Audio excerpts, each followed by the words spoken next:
कार्तिक महापवित्र है, पूरन करें सब काम। तुलसी पूजन स्नान से मिलता जीवन धाम। हरे कृष्णा। आप सभी को कार्तिक मास के पावन पर्व की हार्दिक शुभकामनाएं। आप सभी का दिन शुभ और मंगलमय हो। भगवान श्री कृष्ण की कृपा आप सभी पर सदैव बनी रहे और आपकी झोली हमेशा खुशियों से भरी रहे। आज आप सुनेंगे कार्तिक मास महात्म्य की कथा और एक बहुत ही सुंदर और प्रेरणादायी कहानी। जैसा कि आप सभी जानते हैं कि पंच भीखु व्रत चल रहे हैं, तो पंच भीखु व्रत की कथा भी आप कार्तिक मास महात्म्य की कथा के अंत में सुनेंगे। आपसे अनुरोध है कि इन कथाओं को पूरा सुनने का प्रयास अवश्य कीजिएगा। आज आप सबको बरसाने के एक संत की बहुत ही सुंदर कथा सुनाने जा रहे हैं। आप सभी बहुत ध्यान से और प्रेम पूर्वक इस कथा को सुनिए। एक बार एक संत महाराज बरसाने में रहा करते थे। हर रोज सुबह उठकर वे यमुना जी में स्नान करके फिर राधा जी के दर्शन करने जाया करते। यह उनका हर दिन का नियम था। जब तक वे राधा रानी के दर्शन नहीं कर लेते थे तब तक जल की एक बूंद भी ग्रहण नहीं करते थे। दर्शन करते करते और इस नियम को निभाते निभाते लगभग उनकी उम्र हो गई थी 80 वर्ष की। आज सुबह भी वे हर दिन की तरह उठे और यमुना जी के जल में स्नान किया। फिर राधा रानी के दर्शन को चल पड़े। मंदिर के पट खुले और राधा रानी के दर्शन करने लगे। आज न जाने कैसे दर्शन करते करते संत महाराज के मन में भाव आया कि मुझे राधा रानी के दर्शन करते करते आज 80 वर्ष बीत चुके हैं, लेकिन मैंने तो आज तक कभी भी राधा रानी को कोई वस्त्र नहीं चढ़ाया। लोग राधा रानी के लिए कोई नारियल लेकर आते हैं, कोई चुनरिया लाता है, कोई चूड़ी लाता है, कोई लहंगा, कोई बिंदी, कोई साड़ी लाता है, लेकिन मैंने तो आज तक कभी कुछ चढ़ाया ही नहीं। यह विचार संत जी के मन में आया कि जब सभी मेरी राधा रानी के लिए कुछ न कुछ लाया करते हैं तो मैं भी अपनी राधा रानी के लिए कुछ न कुछ जरूर लेकर आऊंगा, लेकिन क्या लाऊं ऐसा जिससे मेरी राधा रानी खुश हो जाए। तो संत जी यह सोचकर चलते चलते अपनी कुटिया में आ गए। सारी रात उनके मन में यही विचार चलता रहा कि मैं अपनी राधा रानी के लिए ऐसा क्या लेकर आऊं कि मेरी राधा रानी खुश हो जाए, प्रसन्न हो जाए। रात इसी तरह सोचते सोचते बीत गई और सुबह हो गई। सुबह उठे, हर दिन की तरह स्नान किया और आज तो उन्होंने अपनी ही कुटिया में राधा रानी के दर्शन और पूजन किए। दर्शन करने के बाद वे निकल पड़े बाजार की ओर। बाजार में घूम घूम कर कई दुकानें छान मारी, लेकिन उनकी पसंद का वह कपड़ा वहां पर उन्हें नहीं मिला। वह चाहते थे कि उनकी राधा रानी सबसे सुंदर, सबसे अच्छे वस्त्र पहने। आखिरकार एक दुकान पर उन्हें उनकी पसंद के वस्त्र मिल ही गए। अब वे कपड़ा खरीद कर लाए और कुटिया में आकर के अपने ही हाथों से किसी तरह राधा रानी का लहंगा चुनरिया सिल दिया और सुंदर सुंदर गोटे मोती आदि उस लहंगे चुनरिया में जड़ दिए। जब पूरी तरह से लहंगा चुनरिया को उन्होंने सजा दिया तो फिर एक दिन मन में सोचा कि अब इस लहंगा चुनरिया को मैं अपनी राधा रानी को पहनाऊंगा, तब तो सबसे सुंदर मेरी राधा रानी लगेंगी। अब तो यह सोचकर संत महाराज जी बड़े प्रसन्न हुए और मारे खुशी के दौड़े दौड़े उस लहंगा चुनरिया को अपने हाथों में लेकर राधा रानी के मंदिर को चले। मंदिर की सीढ़ियां चढ़ रहे थे, सांस फूलती जा रही थी, लेकिन मन में आज एक अपार उत्साह था। मन में सोचे जा रहे थे कि आज तो मेरे हाथों के बनाए हुए लहंगा चुनरिया राधा रानी को पहनाऊंगा तो मेरी लाडली तो बड़ी ही सुंदर लगेंगी। ऐसा मन में सोचकर खूब प्रसन्न हुए जा रहे हैं। इतने में ही मंदिर की सीढ़ियों पर ही एक बरसाना की लाली आई और बाबा से बोली, बाबा आज तो बड़े खुश हो, क्या बात है बताओ ना बाबा। तो बाबा ने कहा, अरे लाली आज तो मैं बड़ा खुश हूँ। पता है आज मैं अपने हाथों से राधा रानी के लिए चुनरिया बनाकर लाया हूँ और आज तो जब मैं अपनी राधा रानी को यह लहंगा चुनरिया पहनाऊंगा ना, तब देखना तुम मेरी राधा रानी बहुत सुंदर लगेंगी। तब लाली ने कहा, बाबा ऐसी बात है तो मुझे भी दिखाओ ना आपने कैसा लहंगा चुनरिया बनाया है। बाबा ने बड़ी खुशी खुशी अपने हाथ में पकड़ा हुआ वह लहंगा चुनरिया बरसाने की लाली को दिखा दिया। देखने के बाद लाली बोली, अरे बाबा राधा रानी के पास तो बहुत सारी पोशाकें हैं, यह वाली पोशाक मुझे दे दो ना।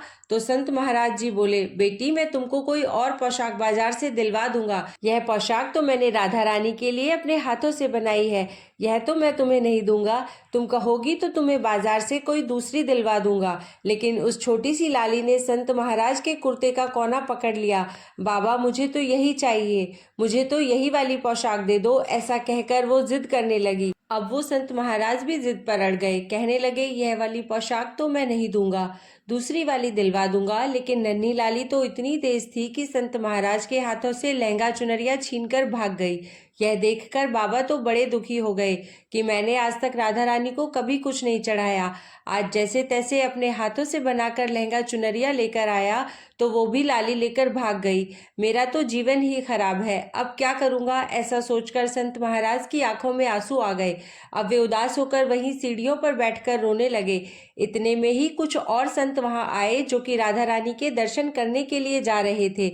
उन्होंने उन्हें इस प्रकार सीढ़ियों पर रोता हुआ बैठा देखा तो पूछा, क्या बात है बाबा, आप क्यों रो रहे हो। तो बाबा ने उन संतों को सारी बात बताई। तब संतों ने बाबा को समझाते हुए कहा, अरे दुखी मत होना, आप कल दूसरी लहंगा चुनरिया बनाकर राधा रानी को पहना देना। चलो आज तो राधा रानी के दर्शन कर लेते हैं। इस तरह संतों ने बाबा को समझाया और फिर राधा रानी के दर्शन को लेकर चले गए।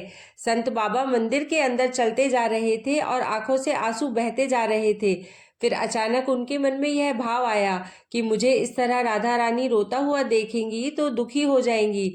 उनका रोना बंद हो गया। रोना तो बंद हुआ लेकिन मन अभी तक बहुत खराब था, क्योंकि कामना जो पूरी नहीं हुई थी। तो अनमने से वे राधा रानी के दर्शन करने के लिए चले जा रहे थे। मन ही मन सोच रहे थे कि मुझे लगता है किशोरी जी की इच्छा ही नहीं थी। शायद राधा रानी मेरे हाथों से बनी पोशाक पहनना ही नहीं चाहती थी, इसलिए तो मेरे साथ आज ऐसा हुआ। मन में लगातार इसी तरह के विचार संत महाराज के मन में आते जा रहे हैं और वे दुखी हो रहे हैं। मंदिर आकर अब राधा रानी के पट खुलने का इंतजार करने लगे। थोड़ी देर के बाद मंदिर के पट खुले तो संतों ने कहा, बाबा देखो तो सही, आज राधा रानी कितनी सुंदर लग रही है। संतों की बात सुनकर जैसे ही बाबा ने अपना सिर उठाकर देखा तो क्या देखते हैं कि जो लहंगा चुनरिया बाबा अपने हाथों से बनाकर लाए थे वही आज राधा रानी ने पहना हुआ था। देखते ही संत महाराज तो इतने प्रसन्न हुए कि उनकी खुशी का कोई ठिकाना ही नहीं था। तब वे राधा रानी से कहने लगे, राधा रानी, आपको इतना भी सब्र नहीं रहा कि आप मेरे हाथों से मंदिर की सीढ़ियों से ही लेकर भाग गई। ऐसा क्यों किया। तब सर्वेश्वर श्री राधा रानी ने कहा कि बाबा, आपके भाव को देखकर मुझसे रहा नहीं गया, और यह केवल पोशाक ही नहीं है, इसमें तो आपका प्रेम छुपा हुआ है। इसलिए मैं तो खुद ही आकर के आपसे लहंगा चुनरिया छीनकर भाग गई थी। इतना सुनकर बाबा भाव विभोर हो गए और बाबा ने उसी समय किशोरी जी का धन्यवाद किया। राधा रानी और संत महाराज के बीच में जो भी वार्तालाप हो रहा था वो केवल और केवल संत महाराज ही सुन सकते थे। बाकी अन्य कोई भी व्यक्ति नहीं सुन सकता था, केवल वही महसूस कर सकते थे, क्योंकि उनके मन में राधा रानी के प्रति अटूट भक्ति थी, अटूट वात्सल्य स्नेह था। तो ऐसी है राधा रानी, अपने भक्तों के लिए वो कुछ भी कर सकती है। चिंता हो ना भय हो, राधा रानी की जय हो। ऊंची अटारी वाली प्यारी की जय हो। बोलो राधा रानी की जय। अब सुनिए कार्तिक मास महात्म्य का आज का अध्याय। शौनक आदि ऋषियों ने पूछा, हे सूत जी, अब कृपा करके यह बताइए कि किसी दूसरे के द्वारा संकल्प करके दिया हुआ पुण्य ही लगता है या फिर बिना दिए हुए भी मिल जाता है। तब श्री सूत जी कहने लगे, हे ऋषियों, पाप और पुण्य दोनों बिना दिए हुए भी मिल जाते हैं। सतयुग में एक का किया हुआ पाप या फिर पुण्य कर्म सारे देश को, त्रेता युग में पूरे गांव को, द्वापर युग में पूरे कुल को मिलता था, परंतु इस घोर कलयुग में केवल पाप या पुण्य कर्म लेने वाले को ही नहीं बल्कि उनके साथ जुड़े हुए लोगों को भी उनकी प्राप्ति हो जाती है। एक पात्र में साथ साथ भोजन करने वाले को पाप और पुण्य का आधा आधा भाग मिल जाता है। पापी के साथ मिलकर बैठकर भोजन करने वाले को भी उसका पाप लगता है। पुण्य कर्म करने वाले व्यक्ति के साथ मिलकर यदि भोजन किया जाए तो उसका पुण्य भी दूसरे को प्राप्त हो जाता है। दूसरे की निंदा करने वाले, सुनने वाले या फिर चिंतन करने वाले को भी बराबर पाप और पुण्य मिलता है। दूसरे का धन चुराकर दान देने वाला भी पाप का भागी हो जाता है। पाप या पुण्य का उपदेश करने वाले को छठा अंश प्राप्त होता है। प्रजा का छठा अंश राजा को प्राप्त होता है। इसी प्रकार शिष्य से गुरु, पिता से पुत्र और पत्नी से पति भी छठा अंश पाते हैं। चाहे वह पाप हो या पुण्य हो, परंतु पत्नी पति का आधा ही पुण्य पाती है। इस प्रकार बिना हुए भी एक दूसरे को पाप और पुण्य की प्राप्ति होती है। अब इस संबंध में हे ऋषियों, एक अत्यंत पुण्यदायी प्राचीन इतिहास सुनाता हूँ, आप सभी ध्यानपूर्वक सुनिए। एक समय उज्जैनी नामक नगरी में धनेश्वर नाम का ब्राह्मणोचित कर्मों से रहित, यानी कि जो कर्म ब्राह्मणों के लिए बताए गए हैं वह उन कर्मों को करता ही नहीं था, उन सभी पुण्य कर्मों से रहित एक जुआरी, मदिरा पीने वाला, वैश्यागामी, रस कवल और खाल बेचने वाला अत्यंत पापी ब्राह्मण रहा करता था। वह सामान खरीदने और बेचने के उद्देश्य से कई नगरों में घूमता फिरता एक बार महिष्मती नगरी में गया और वहां पर 1 मास तक ठहरा। एक दिन नर्मदा नदी के तट पर उसने जप तप करने वाले ब्राह्मणों का पूजन और शाम को श्री हरि के नाम का दीपदान महोत्सव भी देखा। उसी रात को एक सांप ने उसे डस लिया और तब कुछ मनुष्यों ने उसके मुख में तुलसी दल और नर्मदा नदी का पवित्र जल डाला। इसके पश्चात उसकी मृत्यु हो गई और यमदूत उसे मारते पीटते यमराज के पास ले गए। यमलोक में चित्रगुप्त ने क्रोध भरी दृष्टि से उस पापी की ओर देखते हुए यमराज से कहा कि महाराज, यह तो बड़ा पापी है और इसने तो अपने पूरे जीवन में एक भी अच्छा कर्म नहीं किया है। इसे तो कड़ी से कड़ी सजा मिलनी चाहिए। तब यमराज ने आज्ञा दी कि पहले इसे खौलते हुए तेल के कढ़ाओं में डालो, उसके बाद मुदगर से मार लगाकर कुंभीपाक नरक में डाल देना। परंतु जब उस व्यक्ति को खौलते हुए तेल में डाला गया तब तेल एकदम शीतल हो गया। खौलता हुआ तेल एकदम ठंडा हो जाने की बात जब यमराज ने सुनी तो वे आश्चर्यचकित हो गए। ठीक उसी समय देवर्षि नारद यमराज की सभा में उपस्थित हुए। तब यमराज जी के पूछने पर देवर्षि नारद कहने लगे कि धनेश्वर महापापी होने पर भी कार्तिक मास का व्रत करने वालों के सत्संग के प्रभाव से पुण्यात्मा हो गया है। मृत्यु के समय नर्मदा नदी का पवित्र जल और तुलसी दल इसके मुख में डाले गए थे। श्री हरि का नाम भी इसके कानों में पड़ा। बस इसी कारण इसके सारे पाप नष्ट हो गए हैं। यमराज जी को इतना बताकर देवर्षि नारद वहां से ब्रह्मलोक को चले गए। तब यमराज जी ने भी धनेश्वर को नरक की घोर यातना से मुक्त कर दिया। इसके पश्चात धनेश्वर कुबेर देव का अनुगामी धन यज्ञ हुआ, जिनके नाम से अयोध्या नगरी में भगवान गदाधर नाम का तीर्थ विख्यात हुआ। सूत जी ने अंत में ऋषियों से कहा, हे ऋषियों, किसी इच्छा अथवा लालच से किया गया पाप गीला और कामना रहित पाप सूखा कहा जाता है। इस कार्तिक मास के व्रत के प्रभाव से मनुष्य द्वारा किए गए गीले तथा सूखे अर्थात सभी प्रकार के पाप नष्ट हो जाते हैं। हे श्रोताओं, उस परमपिता परमात्मा की कृपा से आज यह कार्तिक मास महात्म्य संपूर्ण हुआ। जो इसके अनुरूप आचरण करेगा वह तो जीवन में सभी सुख और जन्म में मोक्ष को प्राप्त होगा ही। श्रद्धा पूर्वक इस महात्म्य को सुनने, पढ़ने और सुनाने वाला भी असीम पुण्य फल को प्राप्त कर अंत समय में भगवान श्री हरि के बैकुंठ लोक को सिधारेगा। आज का अध्याय समाप्त हुआ। अगले अध्याय में आप जानेंगे तुलसी जी की महिमा के बारे में। अब सुनिए पंचभीखु व्रत की कथा। एक बार किसी गांव में एक साहूकार था और उसके एक बेटा और बहू भी थे।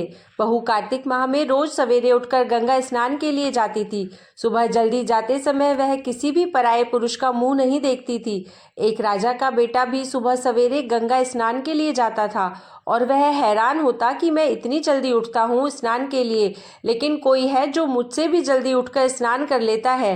कार्तिक माह के 5 दिन बचे थे कि एक दिन साहूकार की बहू तो स्नान करके वापस जा रही थी और उसी समय राजा का बेटा स्नान करने के लिए नदी के किनारे आ रहा था। आवाज सुनकर बहू जल्दी जल्दी जाने लगी, लेकिन जल्दबाजी में उसकी माला मोजड़ी छूट गई। राजा के बेटे ने बहू की माला मोजड़ी उठा ली और सोचने लगा कि जिस स्त्री की यह माला मोजड़ी इतनी सुंदर है वह स्त्री खुद कितनी सुंदर होगी। उसने पूरे गांव में घोषणा करवा दी कि जिसकी यह माला मोजड़ी है वह 5 रात मेरे पास आएगी। जल्दी ही राजकुमार को पता चल गया कि यह तो साहूकार की बहू की माला मोजड़ी है। जब बहू को यह बात पता चली तो साहूकार के बेटे की बहू ने कहलवा दिया कि मैं 5 रात आऊंगी, लेकिन किसी को साख भरने बिठा देना। राजा के बेटे ने एक तोते को पिंजरे में बंद करके गंगा किनारे पेड़ पर टांग दिया। बहू सुबह के समय आई, पहली पौड़ी पर पैर रखा और बोली, हे कार्तिक के ठाकुर, राई दामोदर, 5 पांडव, छठे नारायण, भीखम राजा, उस पापी को नींद आ जाए। राजा के बेटे को नींद आ गई। बहू नहा धोकर चलने लगी तो तोते से जाते जाते बोली, सुआ सुआ तेरे गल डालूंगी हीरा, मेरी साख भरियो मेरे वीरा। सुआ बोला, कोई वीर भी साख भरता है क्या? तो वह बोली, सुआ सुआ तेरे पग घालूंगी नेवर, साख भरियो मेरे देवर। सुआ ने कहा, ठीक है भाभी, मैं तेरी साख रखूंगा। वह तो कहकर चली गई। इधर राजा का बेटा हड़बड़ाकर उठा और सुआ से पूछा, सुआ सुआ वह आई थी क्या? कैसी दिखती थी? सुआ बोला, आभा की सी बिजली, होली की सी झल, केला किसी कामनी गुलाब का सा रंग। अगले दिन तो राजा के बेटे ने सोचा कि आज मैं अपनी उंगली में चीरा लगाकर बैठूंगा, इससे मुझे नींद नहीं आएगी। अगले दिन राजकुमार अंगुली चीर कर लेट गया। बहू फिर आई और भगवान से उसी तरह प्रार्थना करने लगी।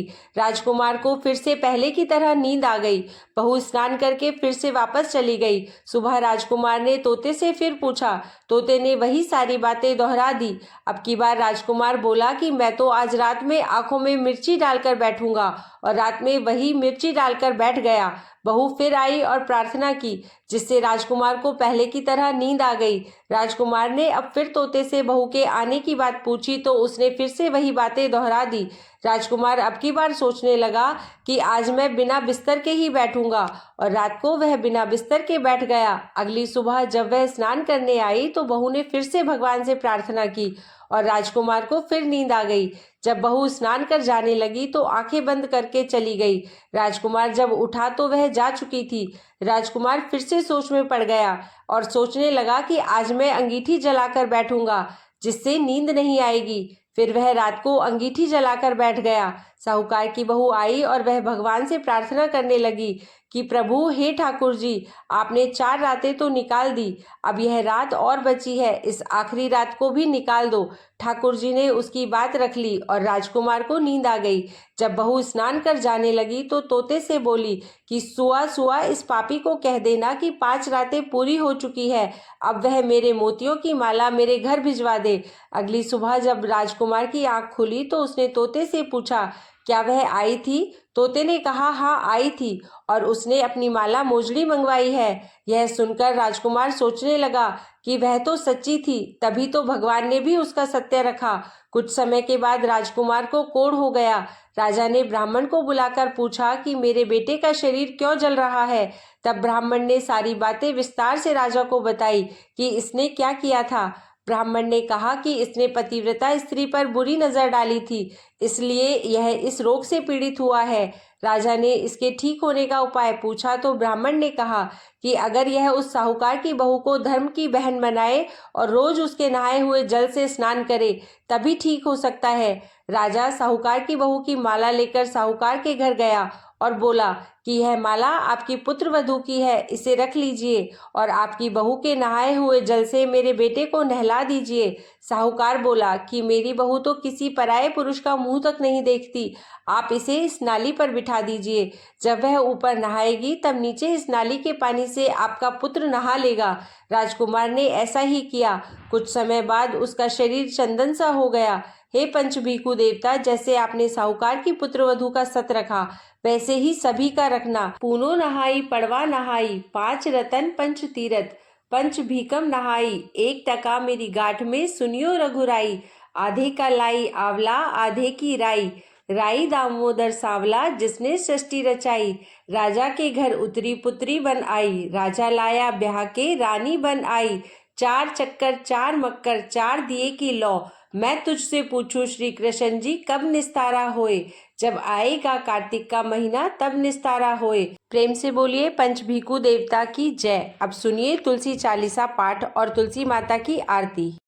श्री तुलसी महारानी करूँ विनय सिरनाए, जो मम हो संकट विकट दीजे मात नशाए। नमो नमो तुलसी महारानी, महिमा अमित न जाए बखानी। दियो विष्णु तुमको सन्माना, जग में छायो सुयश महाना। विष्णु प्रिया जय जयति भवानी, तिहु लोक की हो सुख खानी। भगवत पूजा कर जो कोई, बिना तुम्हारे सफल न होई। जिन घर तब नहीं होए निवासा, उस पर करही विष्णु नहीं बासा। करे सदा जो तब नित सुमिरन, तेहि के काज होए सब पूरन। कार्तिक मास महात्म तुम्हारा, ताको जानत सब संसारा। तव पूजन जो करे कुवारी, पावे सुंदर वर सुकुमारी। कर जो पूजन नित प्रति नारी, सुख संपत्ति से होए सुखारी। वृद्धा नारी करे जो पूजन, मिले भक्ति होवे पुलकित मन। श्रद्धा से पूजे जो कोई, भवनिधि से तर जावे सोई। कथा भागवत यज्ञ करावे, तुम बिन नहीं सफलता पावे। छायो तब प्रताप जग भारी, ध्यावत तुम ही सकल चितधारी। तुम ही मात्र यंत्रन तंत्रन, सकल काज सिद्धि होवे क्षण में। औषधि रूप आप हो माता, सब जग में तब यश विख्याता। देव ऋषि मुनि और तपधारी, करत सदा तब जय जयकारी। वेद पुराणन तब यश गाया, महिमा अगम पार नहीं पाया। नमो नमो जय जय सुखकारनी, नमो नमो जय दुख निवारिणी। नमो नमो सुख संपत्ति देनी, नमो नमो अघ काटन छेनी। नमो नमो भक्तन दुख हरनी, नमो नमो दुष्टन मद छेनी। नमो नमो भव पार उतारनी, नमो नमो परलोक सुधारनी। नमो नमो निज भक्त उबारनी, नमो नमो जन काज सवारनी। नमो नमो जय कुमति नशावनी, नमो नमो सुख उपजावनी। जयति जयति जय तुलसी माई, ध्याऊं तुमको शीश नवाई। निज जन जानी मोही अपनाओ, बिगड़े कारज आप बनाओ। करूँ विनय मैं मात तुम्हारी, पूरन आशा करहु हमारी। शरण चरण कर जोरी मनाऊं, निष्दिन तेरे ही गुण गाऊं। करहु मात यह अब मोह पर दाया, निर्मल होय सकल मम काया। मांगू मात यह बर दीजे, सकल मनोरथ पूर्ण कीजे। जानू नहीं कुछ नेम अचारा, क्षमहु मात अपराध हमारा। 12 मास करे जो पूजा, तासम जग में और न दूजा। प्रथम ही गंगा जल मंगवावे, फिर सुंदर स्नान करावे। चंदन अक्षत पुष्प चढ़ावे, धूप दीप नैवेद्य लगावे। करे आचमन गंगा जल से, ध्यान करे हृदय निर्मल से। पाठ करे फिर 40 की, स्तुति करे मात तुलसा की। यह विधि पूजा करे हमेशा, ताके तन नहीं रहे कलेशा। करे मास कार्तिक का साधन, सोवे नित पवित्र सिद्ध हुई जाही। है यह कथा महासुखदाई, पढ़े सुने सो भव तर जाई। तुलसी मैया तुम कल्याणी, तुम्हरी महिमा सब जग जानी। भावना तुझे माँ नित नित ध्यावे, गा गा कर माँ तुझे रिझावे। यह श्री तुलसी चालीसा पाठ करे जो कोय, गोविंद सो फल पावही जो मन इच्छा होय। बोलिए तुलसी माता की जय, कृष्ण गोविंद की जय। तुलसी माता की आरती। जय जय तुलसी माता, मैया जय तुलसी माता। सब जग की सुखदाता, सबकी वर माता। मैया जय तुलसी माता। सब योगों से ऊपर, सब रोगों से ऊपर, रज से रक्ष करके सबकी भवत्राता। मैया जय तुलसी माता। बटु पुत्री है श्यामा, सुरबल्ली है ग्रामा। विष्णु प्रिय जो नर तुमको सेवे, सो नर तर जाता। मैया जय तुलसी माता। हरि के शीश विराजत, त्रिभुवन से हो वंदित। पतित जनों की तारिणी, तुम हो विख्याता। मैया जय तुलसी माता।